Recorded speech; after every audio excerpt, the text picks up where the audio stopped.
A mother says she didn't find out about an investigation by the state into an assault on her child at their daycare in Brewer until a month after it happened.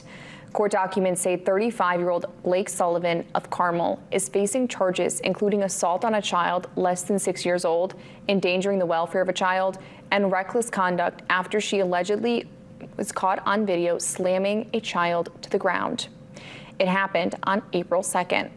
The Penobscot County District Attorney's Office has confirmed these charges were filed after the incident happened at Elevate Child Care Center. The child's mother, Kristen Boucher, tells us she found out in May from an outside professional who filed the report after they witnessed the incident. She says she was shocked to find out the daycare's director failed to file her own report with DHHS. She says Sullivan was allowed to continue to work directly with her child for more than a month before Boucher found out what happened.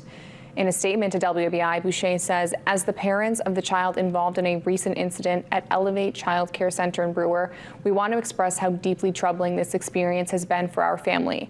We placed our trust in the daycare to provide a safe, nurturing environment for our child. What occurred has understandably shaken that trust. Boucher's full statement is on our website. WBI has reached out to Elevate but has not heard back.